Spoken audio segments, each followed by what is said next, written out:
할렐루야, 아멘. 또 오늘도 마찬가지로 또 주님의 은혜가 이전보다 더 크게 임하시는 날 되시기를 축복합니다. 아멘.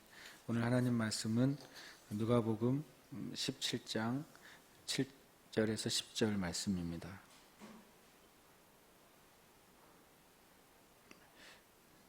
누가복음 17장 7절에서 10절 말씀 함께 말씀 봉독하겠습니다. 너희 중 누구에게 밭을 갈거나 양을 치거나 하는 종이 있어 밭에서 돌아오면 그더러 곧 와 앉아서 먹으라 말할 자가 있느냐? 도리어 그더러 내 먹을 것을 준비하고 띠를 띠고 내가 먹고 마시는 동안에 수종 들고 너는 그 후에 먹고 마시라 하지 않겠느냐? 명한 대로 하였다고 종에게 감사하겠느냐? 이와 같이 너희도 명령받은 것을 다 행한 후에 이르기를 우리는 무익한 종이라 우리가 하여야 할 일을 한 것뿐이라 할지니라. 아멘. 이 비유라고 하는 것 구약에서는 무슨 단어를 쓴다고 했었죠? 마샬이라는 단어를 쓴다고 했고 신약에서는 파라볼레라는 단어를 쓴다고 말씀을 드렸어요. 마샬이나 파라볼레나 다 어떤 아주 비유적인 이야기만 말씀하시는 것이 아니라 어떤 지규적인 표현도 있고 그리고 또 교훈적인 표현도 다 이 파라볼레라는 단어에 속한다고 볼 수 있는데 오늘 말씀 같은 경우는 이전의 비유보다는 어떤 교훈이나 하나님의 그런 마음에 해당된다고 볼 수가 있겠습니다. 근데 7, 8, 9, 10절만 딱 떼어놓고 보면 이게 무슨 비유지? 아니면 무슨 교훈이지? 라고 생각할 수밖에 없어요. 그러니까 비유에 대한 본문만을 떼어놓는다면 7, 8, 9, 10절이 맞죠. 근데 7, 8, 9, 10절은 늘 그렇지만 상황적으로 또는 어떤 예수님의 말씀 가운데 무엇에 대한 그 대답이거나 또는 또 교훈이냐면 실은 5절에 대한 대답의 전체도 아니고 일부예요. 놀랍게도. 5절 보시면 사도들이 주께 여짜오되 우리에게 믿음을 더하소서 이렇게 질문하죠. 주님이 대답을 실은 이제 7절, 10절까지도 대답이에요. 그런데 가만히 보면 6절이 첫 번째 대답이죠. 6절에 주께서 이르시되 너희에게 겨자씨 하나할 만한 믿음이 있었더라면 이 뽕나무더러 뿌리가 뽑혀 바다에 심기어라 하였을 것이요 그것이 너희에게 순종하였으리라. 그러고 나서 이어서 오늘 이제 비유가 연속적으로 이어지는 거죠. 한 번 더 정리를 하면 이 오늘 읽은 7절에서 10절의 비유는 5절 사도들이 예수님께 했던 질문 우리에게 믿음을 더해 주십시오. 다른 말로 하면 주님 우리가 우리의 믿음이 더하려면 어떻게 해야 됩니까? 라고 또는 우리가 믿음이 증가하는 그런 영적인 교훈이나 또 주님의 길이나 비결이 뭡니까? 라고 질문을 했죠. 그랬더니 그것에 대한 답이 6절이고 그 다음에 7절에서 10절까지라는 것. 한 걸 이제 큰 의미에서 그렇게 갈 수가 있습니다. 그렇게 보면 이제 이 비유의 내용을 봤을 때 질문은 믿음에 대해서 물었고 주님은 6절에서는 겨자씨 할 만한 믿음에 대한 이야기를 하셨고 7절에서는 이렇게 종이 자기가 주인에게 명한 것을 다 행한 다음에 나는 오히려 무익한 종입니다. 라고 이렇게 말하는 그런 것이 이제 답이 돼요. 그럼 이게 무슨 답이 될까? 믿음을 더하소서. 믿음이 더해지는 것에서 이것이 어떤 종류의 답이 될까라고 하는 거죠. 우리는 이제 믿음을 더하소서라고 했을 때 마치 이제 믿음이 증가하는 일종의 이제 영적인 어떤 법칙, 영적인 비결 이런 거를 이제 생각할 수밖에 없잖아요. 뭐 우리식으로 하면 더 기도를 많이 해라라든지 더 말씀을 많이 읽으세요. 당연히 그건 이제 지극히 뭐 당연한 답 같지만 실은 그게 진리죠. 기도하고 진리의 말씀을 더 아는 것이 믿음이 증가하는 성경에서 제시하는 가장 정답이죠. 근데 주님이 오늘 답은 첫 번째로는 믿음을 더하소서라고 하는 제자들에게 첫 번째 하신 6절의 답은 믿음의 본질이 무엇이냐를 먼저 얘기해 주시고 있어요. 믿음의 본질은 근본적으로 그것이 많고 적음의 문제이기 전에 믿음의 본질은 그것이 살아있느냐 죽어있느냐의 문제라고 말씀하시는 거죠. 그러니까 믿음이 만약에 살아있는 믿음이라면 그것이 스스로나 다른 사람이 보기에 마치 겨자씨 하나를 만한 작아 보이는 것 같은 믿음이라도 그것이 정말 살아있는 믿음이라면 역사한다는 거예요. 믿음의 본질은 어떤 양의 문제는 두 번째이고 근본적인 것은 살아있는 그 능력의 믿음이냐 아니면 죽어 있거나 정체되어 있는 상태이냐 이것을 이제 말씀하고 있는 것이죠. 왜냐하면 로마서 1장 17절에도 복음에는 하나님의 의가 나타나서 믿음으로 믿음에 이르게 하나니 라고 이제 말씀하고 있어요. 한 믿음이 바른 살아있는 믿음이 있으면 그 믿음은 다음 단계의 믿음으로 우리를 이끌고 간다는 거예요.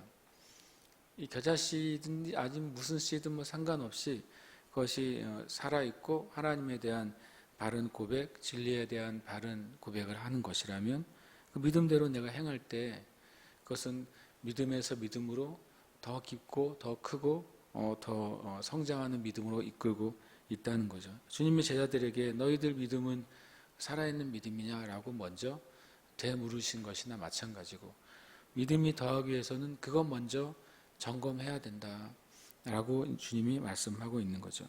그 다음에 이제 뒤에 이제 7, 8, 9, 10은 그 믿음이 실제적으로 더해지고 유지되는 것에 관계된 진리를 말씀하고 있어요.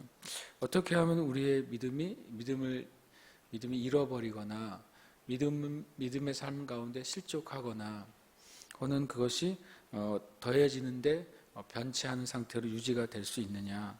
그게 뭐냐면 바로 이제 7절에서 9절의 비유를 그러나의 어떤 개념을 가지고 이해해야 이게 믿음이 더해지고 유지되는 기반이 무엇인지를 이제 좀 이해할 수 있게 돼요.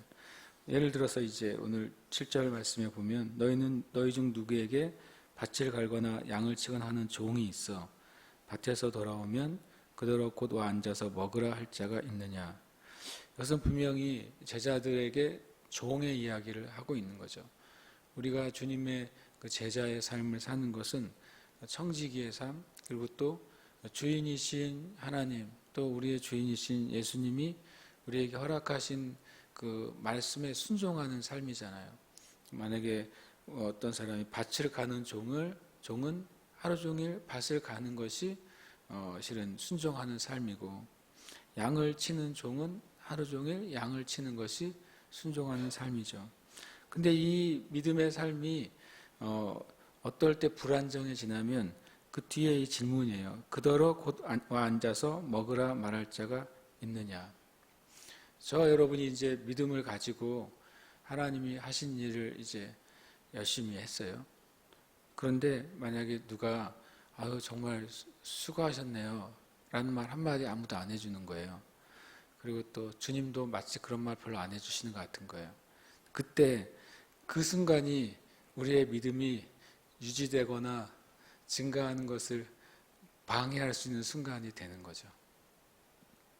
그것에 그때 만약에 난 정말 주님께 순종하고 헌신하고 최선을 다했지 라고 스스로 되게 참 수고했다라고 생각하는데 주변에 다른 사람이든 목회자이든 누구도 내가 진짜 수고한 것에 대해서 아무도 알아주는 것 같지 않는다.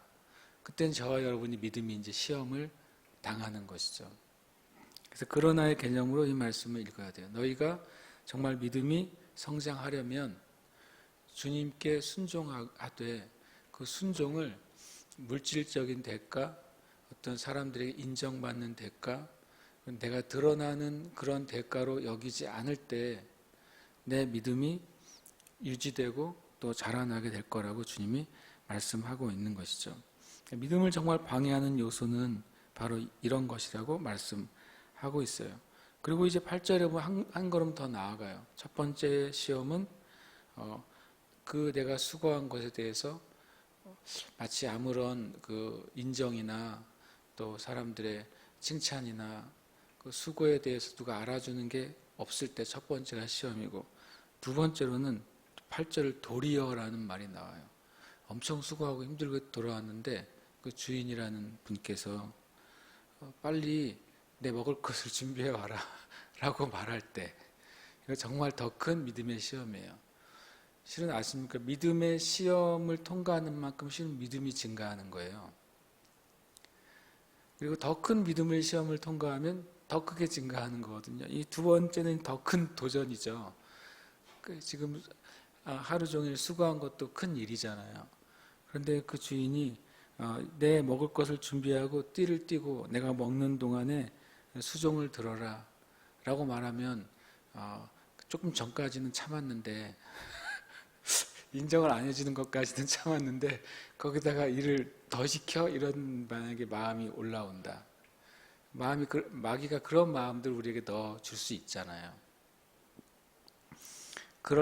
만약에 그럴 때에도 그 마음을 내가 내려놓고 정말 주인 옆에서 그 식사를 섬길 수 있는 자가 된다면 그 사람은 정말 믿으며 성장하는 놀라운 그 은혜를 경험하게 돼요.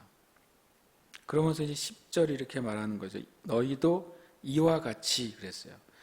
질문은 뭐예요? 우리에게 믿음을 더하소서인데 이것을 두 가지를 얘기한 다음에 이와 같이 너희도 명령받은 것을 다 행한 후에, 이것은 이제 제자의 태도죠. 종의 태도죠.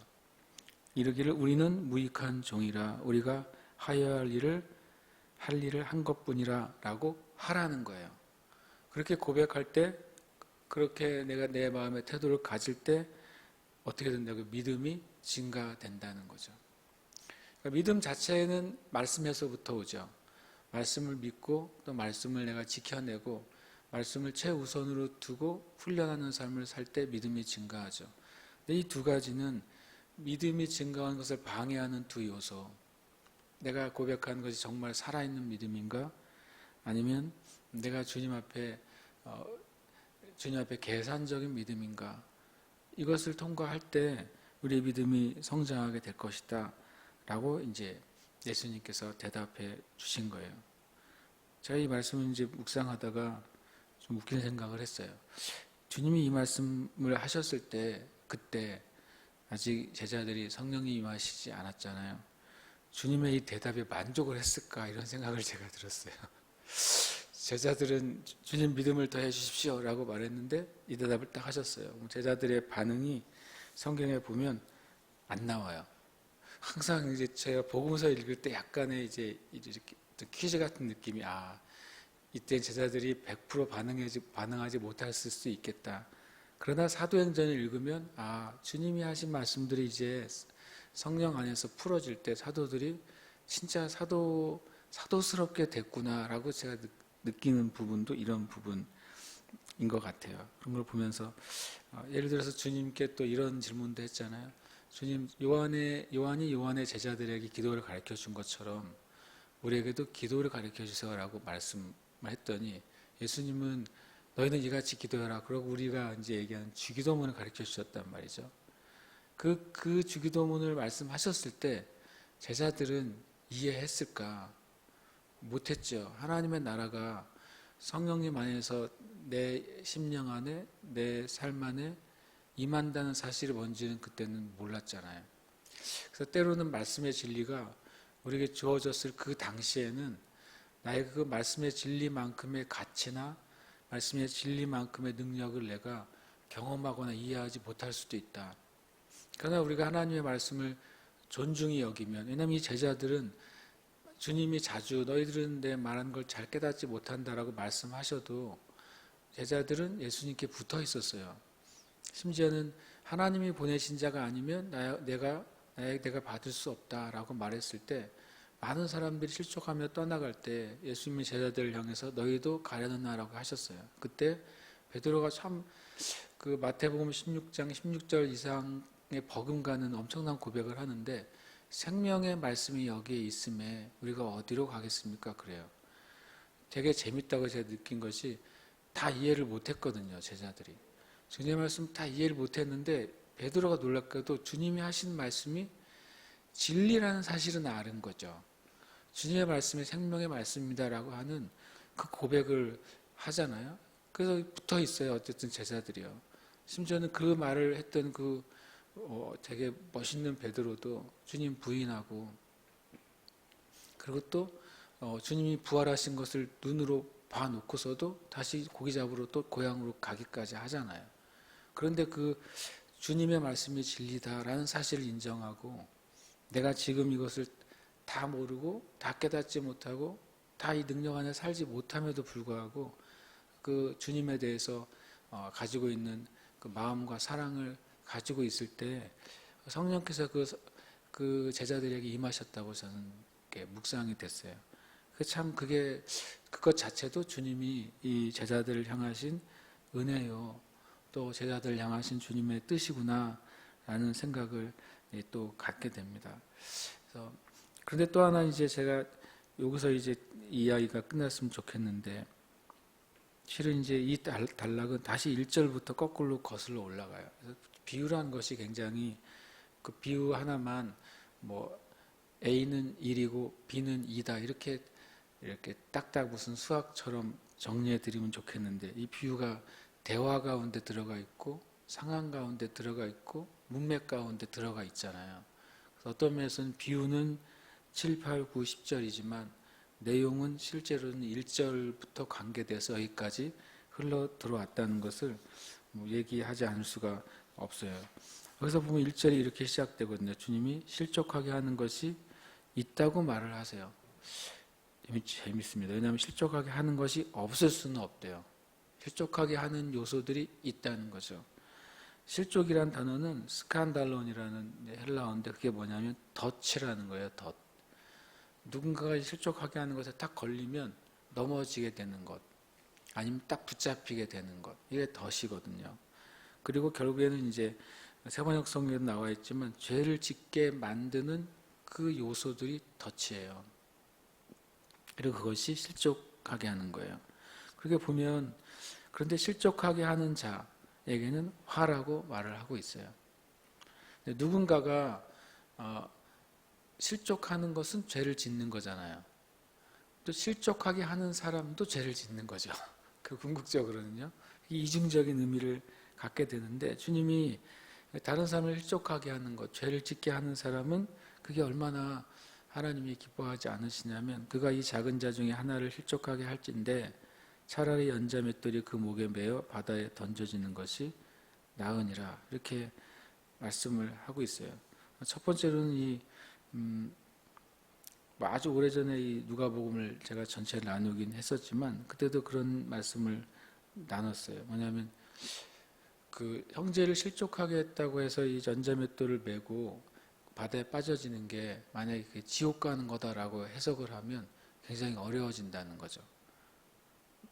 연자맷돌 목에 묶고 바다에 빠지는 거는 거의 뭐 지옥 가는 거지, 심판받는 거야 라고 이해를 하면, 그러면 저와 여러분 예수님 믿으면서도 계속 지옥 가야 돼요. 우리가 얼마나 많이 말과 행함에 많은 실수들을 가지고 있어요. 주님 믿으면서도. 그래서 이것 자체를 지옥의 문제로, 뭐 지옥 가고 멸망받는 것으로 이해하면 안 된다라고 하는 것이죠. 그러나 분명히 이것이 믿음에 대해서 실은 계속 제자의 삶에 대해서 말씀하고 있는 영역이거든요. 그래서 실족하게 하는 것이 있고 실족하게 만드는 요소는 실은 의외로 3절에 이제 그 이야기가 걸려 있어요. 3절을 보시면 너희는 스스로 조심하라 라고 말한 거죠. 1, 2절을 말씀하시고서 조심해야 돼. 왜냐하면 만약 내 형제가 죄를 범하거든 경고하고 회개하거든 용서하라. 만일 하루에 7번이라도 내게 죄를 짓고 7번 내게 돌아와 내가 회개하노라 하거든 너는 용서하라. 실족하는 얘기하고 갑자기 용서하고 연결돼 있다는 이야기를 주님 말씀하시는 거죠. 그것은 제자들에게 하신 말씀이에요.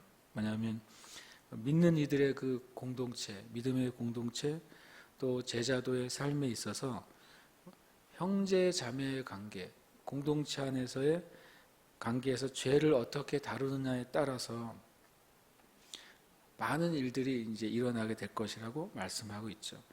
그 안에 있는 죄를 어떻게 다루냐에 따라서 실족하거나 실족하게 하는 문제가 발생하고 있어요. 그리고 또 공동체 안에 일어나는 죄를 어떻게 다루느냐에 따라서 용서하고 용서받는 것과 관계가 있어요. 그리고 이것은 이제 연결되는 믿음과 관계가 있습니다. 2절에 보면 실족의 결과가 굉장히 이제 실족하게 하는 사람은 그것 때문에 큰 주님의 그 어떤 다루심을 받게 되고 그것이 참 두렵다는 사실을 깨닫게 하고 그 실족을 당한 사람은 죄를 짓게 되는 거죠. 그러면 실족하지도 않고 실족하게 하지도 않는 방법이 있는데 그것은 이제 3절, 4절이에요. 용서하는 것이 형제 자매들 안에 풀어질 때 실족하는 사람은 실족하게 하는 사람은 실족하지 않게 되고 실족하게 하지 않게 되고 또 실족할 상황이 벌어진 사람은 실족하지 않게 되는 것이죠. 여기서 보면은 어떻게 하면은 우리가 실족하거나 실족하지 않게 되느냐? 형제의 죄를 덮거나 퍼뜨리거나 참소하거나 판단할 때, 왜냐하면 누군가 나에게 죄를 범할 수 있잖아요. 그때 그 죄를 마치 그냥 아무것도 아닌 것처럼 덮어버리고 아니면 그 죄를 사람들에게 퍼뜨리고 또 그것에 더해서 판단하거나 참소하면 그러면 실족하게 되는 일이 벌어지는 거예요. 죄를 바르게 다루지 않을 때 그것은 실족하게 되는 것이죠. 교회에 이런 일들이 너무 많은 것이죠. 그래서 교회 가운데 실족하고 실족하게 만들어요. 이 죄를 다루지 못했기 때문에. 그 다음에 이제 죄가 벌어졌을 때 두 번째 단계에서는 그 믿음의 형제 자매죠. 만나서 진리로 경고하라고 말씀하고 있어요. 내 형제가 죄를 범하거든 경고해라 라고 말했어요. 왜냐하면 당신이 지은 죄가 진리에 벗어나고 있고 그것은 당신이나 나를 하나님의 선한 뜻이나 하나님의 축복 안으로 가게 하지 못할 것이다 라고 하는 것을 서로 경고해야 돼요. 놀랍게도 교회는 또 반대로 이런 일이 너무 적어요. 그래서 실족해요. 첫 번째로는 죄를 잘 다루질 못해서 실족하게 되고 여기서는 형제를 만나 진리로 경고하는 일이 너무 없기 때문에 교회 안에 실족이 일어나는 것이죠. 그리고 세 번째로는요. 죄를 범한 형제 자매는 스스로가 회개해야 돼요. 이런 회개하는 일이 그러니까 누구에게 죄에 대해서 잘못해서 경고를 받고 회개하는 일이 또 교회에 너무 적어요. 그래서 또 실족하게 돼요. 마지막 단계는 누군가가 자기의 죄를 인식하고 그래서 회개하면 용서해야 돼요. 그런데 또 교회에 이런 일이 또 적어요. 용서를 구했는데도 용서를 받아주지 않고 그를 풀어주지 않아요. 그래서 교회는 또한 실족하게 돼요. 결과적으로 이 땅에 주님의 몸된 교회 안에 서로에 대한 실수와 죄를 어떻게 다루는지에 대해서 우리가 주님께 훈련받지 못해서 생기는 수많은 실족해하는 일과 실족하는 일이 벌어지는 거예요. 그 결과 교회의 믿음이 떨어지게 되는 것이죠. 4절에서 보면 너는 용서하라 이렇게 말합니다. 하루에 7번이라도 내게 죄를 짓고 7번 내게 돌아와 내가 회개하노라 하거든 용서하라. 용서라는 말이 우리가 가끔 좀 억울하게 들릴 때가 있잖아요. 아니 저 사람은 자기 죄를 깨닫지도 못하는데 내가 용서해야 되나? 저 사람은 나에게 미안하다는 말을 하지도 않았는데 주님은 형제를 사랑하라고 했으니까 용서해야 되나? 이런 약간 착한 그리스도인들 안에 약간 딜레마가 있는 거예요. 그리고 또 내가 용서하지 않게 되면 뭔가 안 좋은 일들이 벌어지면 내가 용서를 못해서 일이 벌어졌나? 나 때문인가? 이런 이제 생각들이 벌어지게 되고 나중에 그것이 일종의 영적인 트라우마가 돼가지고 제가 그냥 이름 붙이면 착한 그리스도인 증후군이 생기는 거예요. 진리 안에서 서지 못하고 묘하게 믿으면서도 뭔가 손해보는 것 같은 느낌을 가지고 손해본다는 말 자체를 주님께 하지도 못하는 거예요. 그러면 내가 마치 죄인이 된 것 같은 거죠. 근데 4절은 분명히요. 용서하라는 것은 명령인데 그것은 용서의 전제가 있어요. 회개의 의지가 확인이 돼야 돼요. 여기 말하고 있죠. 성경에 보면 너에게 죄를 졌어요. 분명히 잘못했어요. 그런데 그걸 깨닫고 돌아오든, 내가 그것은 잘못된 거라고 내가 경고를 했는데 그가 그걸 받아들이든, 어쨌든 어떻게 합니까? 돌아와서 내가 회개하노라고 하거든 너는 진심으로 용서를 해야 된다. 그게 이제 명령의 용서이지만 회개의 의지가 확인된 것을 전제로 하고 있는 것이죠. 이렇게 할 때 주님의 몸된 교회 안에 실족하게 하는 일들에 그것을 미리미리 막아내게 돼요.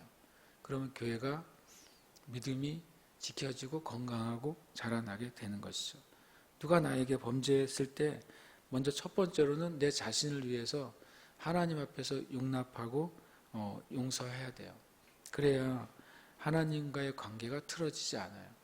내가 누군가의 관계가 틀어지면 그것으로 끝이 아니라 내 심령 안에 누군가의 관계가 틀어져 있다고 계속 느끼는 순간 주님께 나아가는데 장애물이 되는 거죠. 기도할 때도 장애물이 될 것이고, 예배할 때도 장애물이 될 것이고, 주님을 섬기는데도 마음 한켠에 장애물이 될 수 있어요.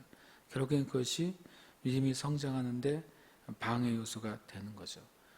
성경은 근본적으로 네가 주님과의 관계가 온전하게 되려면 풀어주는 삶, 용납하는 삶을 살아야 된다라고 말씀하시는 거죠. 두 번째로는 또 내가 누군가를 실제로 용서하고 용납하는 것은 그 사람을 위해서도 정말 가치 있는 일이에요. 다른 사람을 용서하지 않는 마음도 내가 하나님과 사이에서 묶여 있는 것이지만 그 죄로부터 깨닫지 못하거나 죄로부터 자유함을 받지 못하는 사람도 하나님과 관계에서 묶여 있게 되는 것이죠. 마귀는 이 두 관계를 계속 노려요. 죄를 지은 사람은 그 죄에 묶여 있도록, 그리고 그 피해자는 그 피해에 묶여 있도록. 그래서 용납하고 용서하고 서로에게 마음을 여는 것은 실은 마귀의 그 악한 진을 깨트리는 방법이죠. 근데 실은 우리 안에 우리가 가지고 있는 연약함 때문에 용서의 진리가 자꾸 왜곡되게 돼요. 그러나 주님이 이것은 굉장히 중요하다고 말씀하시는 거죠. 그러니까 제가 봤을 때 1절에서 4절은 제자의 삶에 있어서 사랑의 삶에 대해서 말씀하고 있는 거예요. 진정한 사랑은 서로를 용서해주고 또 나도 또 용납을 받아야 되는 존재인 거죠. 나도 회개를 해야 되는 존재라는 사실이죠. 그리고 두 번째 제자의 삶은 하나님과 우리 사이의 믿음의 삶에 대해서, 수평적으로는 사랑의 삶에 대해서, 수직적으로는 주님과 관계에서 믿음의 삶이 바로 제자의 삶의 중요한 두 축이라는 사실을 1절에서 10절까지 예수님이 말씀하시고 보여주고 있다고 저는 생각합니다. 함께 이 시간 기도하겠습니다. 저 여러분이 주님의 그 자녀로 부름을 받았을 뿐만 아니라 주님의 그 일을 맡은 청지기라는 종으로서도 부름을 받았어요. 이 모든 그 부름받은 삶의 큰 틀은 우리가 제자로 부름을 받은 거예요. 우리의 삶 가운데, 주님 내 삶 가운데 제자로서의 삶에 하나님과 나 사이에 바른 믿음의 관계가 세워지게 해주시고, 또 하나님 안에서의 같은 형제 자매들 사이에 바른 사랑의 관계가 세워져서 주님을 쫓아가는 제자의 삶을 살게 해주십시오. 바로 살아가게 해주십시오. 예수님께서 스스로가 하나님의 종으로서, 하나님의 그 제자로서, 예수님이 나는 아버지께서 하라고 하신 것만 한다, 나는 아버지께서 보여주신 것만 말한다, 이렇게 말씀하셨거든요. 그것이 예수님 스스로가 마치 하나님 아버지의 종과 청지기와 그 제자로서 그렇게 살아가신 것을 우리에게 보여주신 거예요. 그럼 우리는 다시 똑같이 주님의 말씀에 그렇게 순종하고 주님의 뜻만을 행하고 주님의 진리만을 기준으로 내가 말하고 행동할 때 우리도 또 주님의 제자로서의 삶, 그것을 통해서 또 하늘의 그 놀라운 은혜의 삶을 살게 될 것입니다. 그래서 우리의 삶 가운데 주님, 이 온전한 제자의 삶이 저의 삶 가운데 계속해서 세워지고 형성되고 자라나게 해 주시옵소서. 우리 합심해서 기도하겠습니다.